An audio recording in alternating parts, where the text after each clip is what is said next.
Hello, Badge Chat. Thank you so much for joining us this week, and thank you to everyone for your patience as we had to overcome a little false start, a little hiccup there. We're 2 minutes late, but luckily Irene is agile and adaptable, and she is with us. Irene Bal, hello, and thank you so much for joining us on Badge Chat. Hi, Noah. Thanks for having me.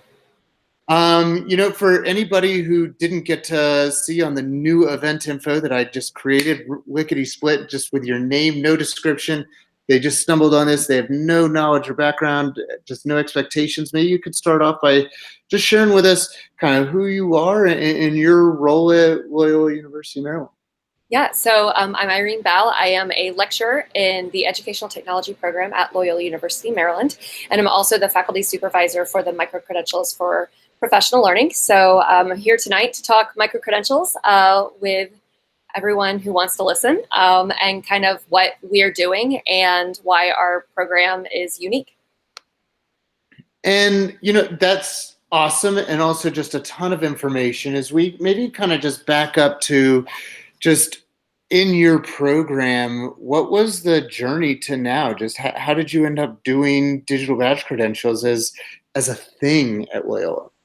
Yeah, so this started 2 years ago. Our program director was thinking of an innovation. We were tasked to do an innovation within the School of Education and to submit a proposal. And she was considering what we could do. And one of the local schools systems, the Association for Independent Schools, Maryland and DC, one of their people contacted us with an idea. She's an alum from Loyola and had an idea about creating micro-credentials for her educators. And so they have about 7,000 educators within their system, and they were looking at a way for their educators to get professional learning and get micro-certified in educational technology. And so we wrote the proposal through Loyola University, Maryland. We partnered with her, and we are 2 years later. We're still here. We're still working together, and our program is expanding. We're still working with those educators, but we're also expanding beyond this year.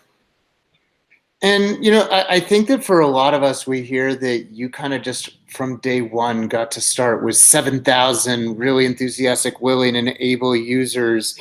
Is that a totally overly rosy and peachy observation, or did you really get that kind of a head start?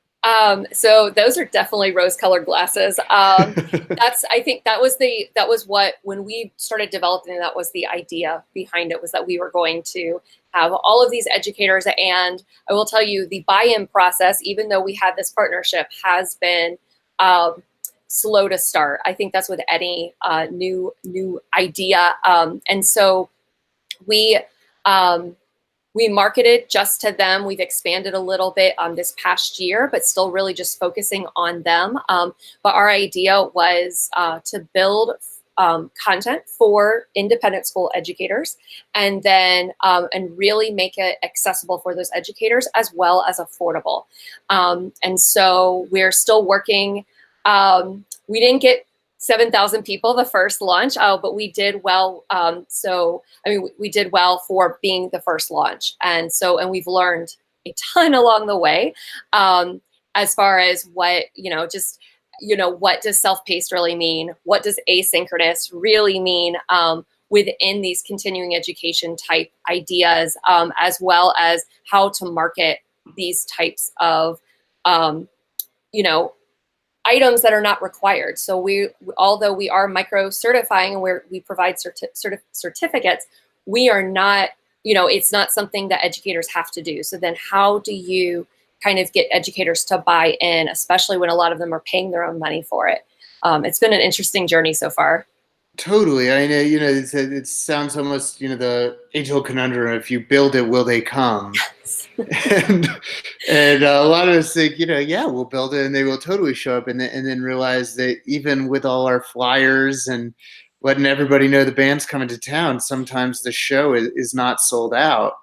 And so before we kind of dive in just to what the courses look like, how they can earn the micro credentials, maybe you can just talk us through a little bit of that kind of realness that you brought up as far as, what did that marketing look like, and what did work, and what are some maybe lessons learned that you can share? So the marketing looks like late hours of me at a computer. If you want the real story.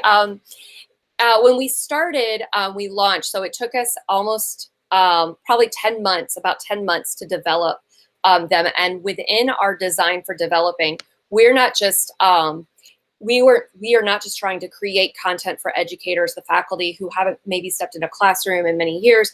We are engaging our graduates of our program to build these. And so when we wrote up the innovation for the School of Ed, our idea at the Ed Tech program was that we would utilize our students who now have master's degrees in educational technology to design and facilitate our micro-credentials. So we we marketed that. That doesn't seem, although people are interested, that they are designed by current K-12 educators who we determine as experts in the content area. We have really found that the face-to-face, the personal connections of marketing have been the best on onboarding people into the micro-credentials and into the program. So going to conferences, putting my face or one of our facilitator faces or designer faces to the micro-credentials, and just making those personal connections has grown our participant numbers much more than flyers and posters and emails and all these other strategies that take a lot of time. Can totally validate that from a recent experience in Aurora Public Schools out here in Colorado, where just looking at the communication and strategy plan for next year, somebody brought up, hey, you know what? Word of mouth is actually the thing that's been working best for us. And so, on our work stream going into next year, it changed from marketing PR to word of mouth, and just focusing directly on, relationship, I guess, kind of campaigns. And so can totally validate that we're seeing that here with our teachers as well. Something that I really want to probe you on, and by the way, we are with Irene Bal, and you can follow her on Twitter. You can also ask her questions live on air if you tweet at #BadgeChat. I'll see it and make sure we get it asked live on during our interview here with Irene. Irene, when you talk about co-creating with like real live actual graduates who are also themselves actively going to participate in the courses, it seems like you not only address kind of an authenticity vertical there, but also one of potentially sustainability, that as this hopefully catches on and just blows up, do you also do you think you might have your finger on the pulse of a strategy that helps make this just scalable and doable, so it's not just you behind a computer validating hundreds and thousands of badge claims? So yes, definitely sustainable. And we learned a lot in hiring our graduates, especially within some of the items that they didn't know in designing online learning for adults. And so, because that's not so much a focus of our program, although we do have it within our ed tech program. And so I worked a lot with those designers to ensure that they were also creating the quality that we expected at Loyola. And so I was really kind of their instructional designer, their faculty person. And that, again, it looked like a lot of late hours. But since they've been designed and created, it's been a lot more maintenance, which of course we, in addition to hiring alumni for our designers, we're hiring alumni for all of these aspects. So I really like to see myself more as like the puppet master, where although I'm fully involved and I analyze the courses, and we have a team that determines kind of what needs to be changed. We ask our participants what needs to be changed as well.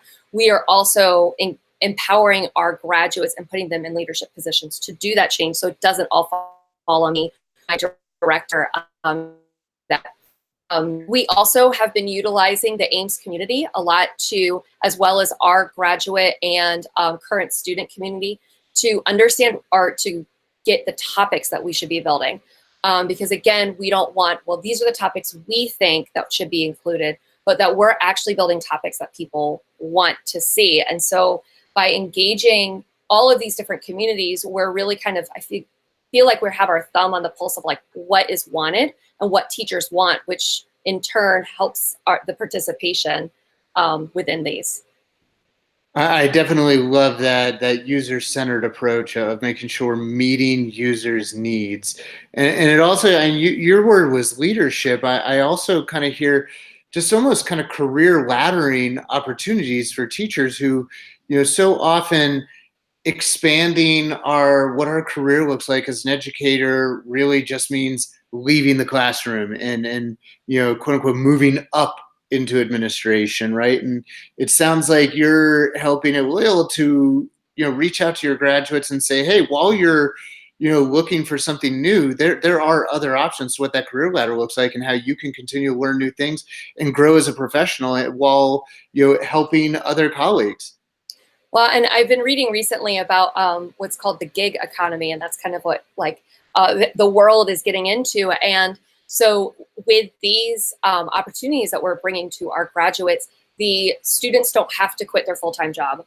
They do it on the side. It's a second gig, but it builds their resume so that if they were interested in potentially making more money or changing career paths or taking a step outside of the classroom or even a step away but still had to work, they now have other skills that they can list and other positions that they can list that can build out those opportunities for them. I love it. And for those of you who are watching live, we're with Irene Bal. She is at Irene Amelia1 on the Twitter. And speaking of staying up late and burning the midnight oil, I know we have Noah in Israel joining us live watching. Hey, Noah, we always appreciate you joining.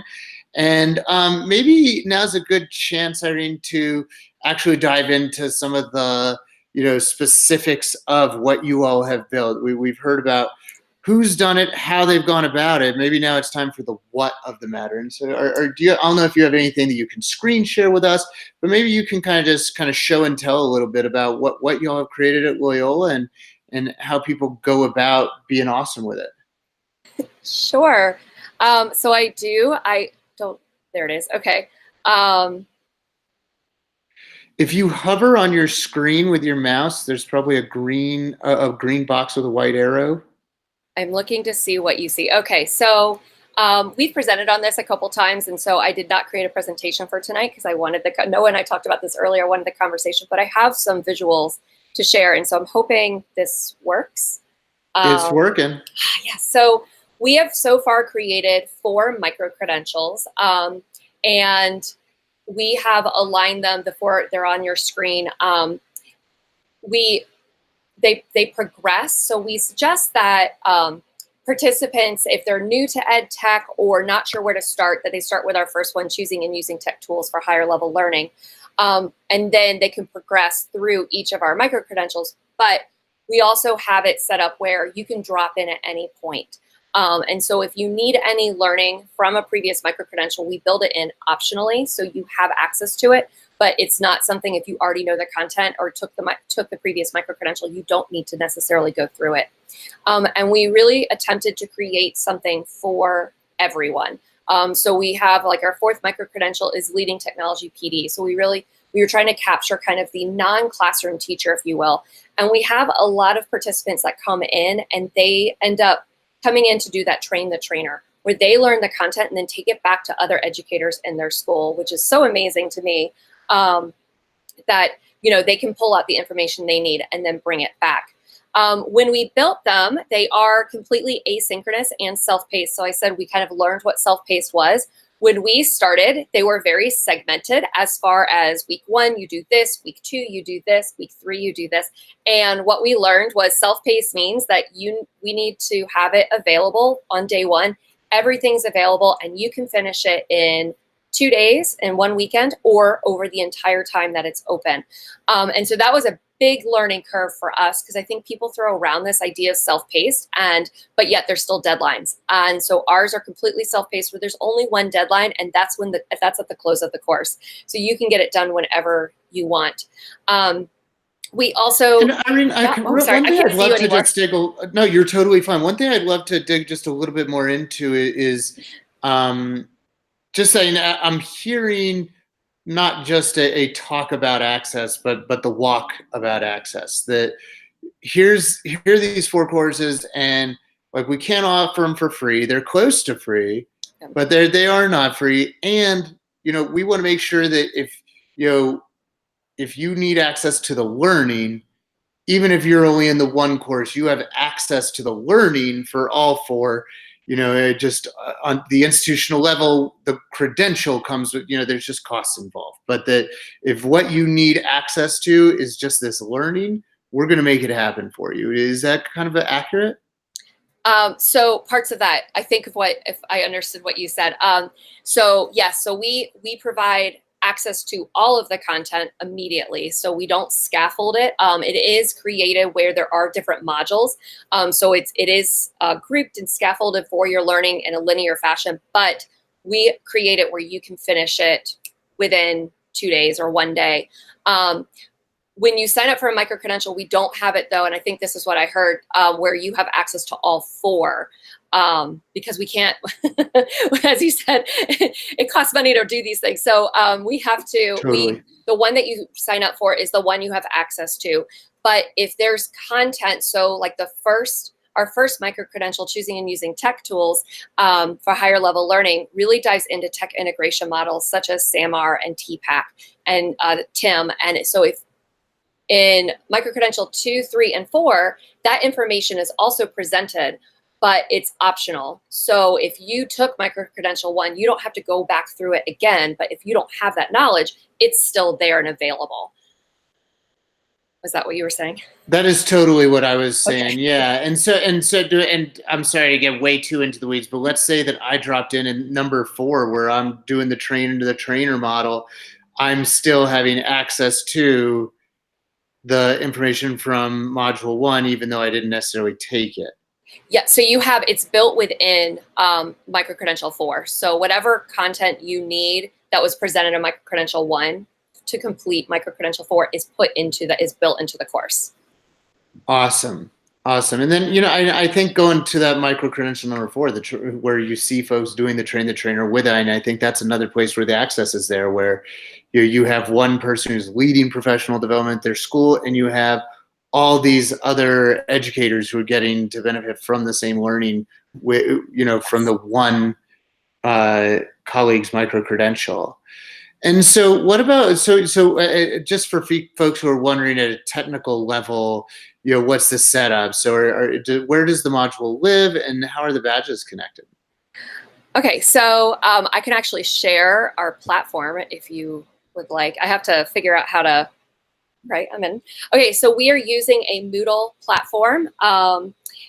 Loyola uses Moodle as its main learning management system, so we created a second Moodle, if you will, to be able to open up for non-Loyola people.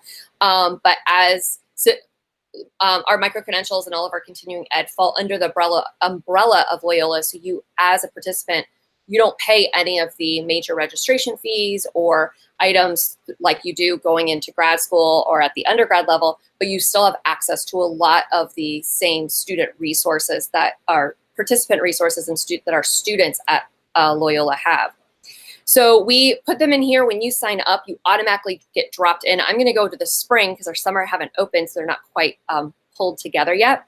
But essentially, we created, as I said, modules, and each module has different information in it to scaffold the learning for our learners. And so we have Jen Moss, she's just a recent graduate for us, and she facilitated the spring sessions. And it's pretty much, I mean, it looks very much like a course if you were going to take undergrad or grad, but everything lives here. And the great thing when we built these with accessibility in mind. So not only accessible for screen readers as well as for like any other type of readers, but we also built them for, so when you get into them, there's no other fees. So a lot of times when you sign up for stuff, it all of a sudden becomes, oh, now you have to buy this book, and now you have to buy this platform access, and now you have to get this, and there's this technology fee. We eliminated all of that and included it all within the one payment to make it as accessible as possible and easy for people to get into. And the access is such a huge issue. I love how you did that, and so yeah, I also just love how beautiful your Moodle is. I can say as a someone who struggled with running core shells in Moodle that I'm having some major jealousy and envy there on how awesome yours is. And specific to the badging component, then did you build that separate or actually do the Moodle integration with that? So it's living separate. So we don't call it badging itself. We call it micro credentialing. Mm-hmm. Our partner with Ames thought that it had a little more heft to it than just a badge. That you'd actually get a micro credential, and so you get a certificate from Loyola saying that you are micro certified in this topic, and we are getting that. We have so to get pretty not too technical. We have a CRM, which I can't even remember what it stands for, but essentially curates the participant information for us in a secure platform. And we are creating a little portfolio section so that all certificates can be put in there. I'm working with them to retroactively do that for our past participants so that they have access to it. Beyond, after they've already completed it. And so we don't have it set up quite yet. We're still waiting on a few pieces from the CRM, whoever they are, the people. I'm not involved in that much. I just say, I need this, I need this, I need this. Right, totally. And I'm guessing it's something similar to a Salesforce or one of those. Yes. Awesome. Who's also a real leader in micro credentialing themselves. Probably issued over 5 million badges at this point.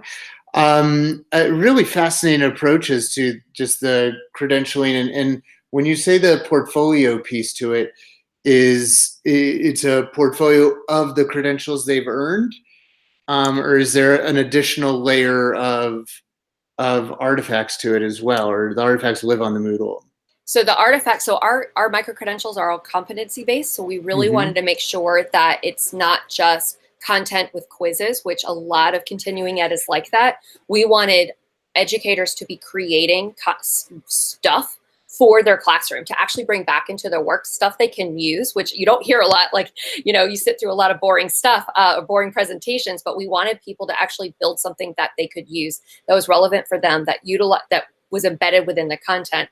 And so, as I said earlier, they are facilitated. So we have these kind of experts or people we've determined as experts in the content area that walk alongside all of the participants and help them provide feedback, help them make connections, answer any questions about content as well as technical issues.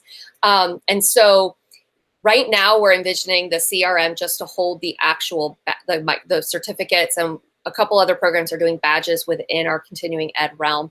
And so just to hold be a curation of what you've earned as well as what you're registered for. So what's coming up, so that when you log in, you have access to all of your stuff instead of which email or where is it, but the activities themselves currently live within Moodle. We have like submission settings and things like that.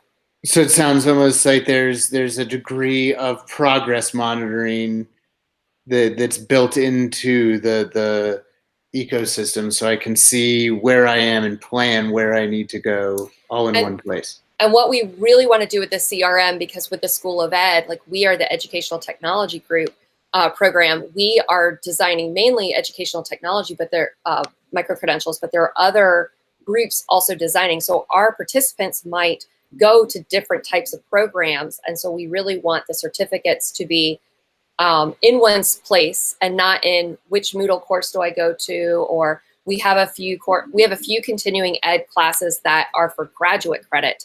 And so those live in the regular, you have to actually apply for the school and those things, and they live elsewhere, but we want to integrate these into kind of one larger place. It sounds like just like a lot of stuff that's really innovative in education that we kind of have to work within the confines of these larger structures. They're sometimes bureaucratic and just not built for this. And so we just kind of find the opportunities there to make it work. Yes. Yeah, so for us, our CRM is new. And actually, I just emailed our people last week because we opened our registration for the summer. And I said, I need training because currently my system is to check every email and pull names. And I said, this is not I need a better time on task because this is what I know to do and it's not the right way. And I know it's not. So, yeah. So we're learning like everyone at every level is learning how to do this. So, other people are trying to build within Loyola. We're helping them as much as they're helping us with their ideas. It's fun. Well, I for one really appreciate just your candid sharing and your willingness to be vulnerable in this, what's still relatively early stage work. And a lot of stuff that we see is the highlight reel, REEL, and just showing what's awesome. And I really appreciate you being willing to show the highlight reel. What's REAL? Just the realness and stuff that's on its way to being awesome and will be even more awesome one day. But for now, being willing to share the real struggles too is, I think, helpful for people as they look to your work and say, we want to be like Loyola. How do we get there? And to not get discouraged right out of the gate. I think the most real aspect that shocked me was how much marketing costs. So we made this cute little budget and it was like $500 should be good. We can make some flyers. And then we started getting into social media marketing and we're told thousands. And we were like, oh, that was like, okay, well, let's back that up a little bit. It's like, why can't we just have someone sitting there tweeting all the time? Like, you have to pay them. I'm like, oh, that makes sense. That is why, yeah. Stuff gets real fast when there's on the marketing front, which I think goes again to just the finding our users who are passionate about it for just inherent reasons and tapping those folks and their stories is one of the places where we can get the biggest, if we want to use marketing jargon, return on investment. Yes, and I think one of the biggest lessons learned in our first round with participants was we were marketing to the wrong participants. We were really focused on people who are interested in ed tech because our micro-credentials are about ed tech. And what we learned pretty quickly was the people coming in all were interested in ed tech, but they were not innovators in ed tech. They were innovators in online learning. And they really wanted to learn online and in this continuing ed realm. And they weren't as tech savvy as we thought they were. So we had to scale back a lot of our expectations of what participants could do to allow success because we were gearing the work towards someone who was much more tech savvy than we had the wrong innovators. It was really It takes a lot of humility to just get to that place of recognizing that, is the issue here something we are looking at through a window, or do we need a mirror? And it takes a really humble practitioner to look in the mirror and say, maybe it's us. And so hats off to you all there. Thank you. Well, Irene, I want to be respectful of your time. And again, I apologize. We got to all of our viewers, whether it's live or asynchronous, that we got started a couple minutes late. I was unaware that YouTube live stream had made some updates since our last show and tell and wasn't able to get things rolling the way we'd planned. But thank you so much, Badge Chatters, for joining us this and every week. She is Irene at Irene Amelia 1 on the Twitter. And if you are able to make it to Badge Summit on June 22nd in Philadelphia at Temple University, all the details are at bit.ly/Badge Summit. If you are a Facebooker, you can go to facebook.com/Badge Summit and like the page. Let everybody know that you're coming, invite your friends, and you'll be able to meet Irene and hopefully a whole crew of folks from Loyola to share this work and ask them questions and learn more from it, as well as just a whole host of other really smart people who are changing the world and just really laser focused on access and equity, just like Irene. Irene, thank you so much for joining us. We appreciate you. Thank you, Noah. Thank you, everyone. Have a good week, everybody.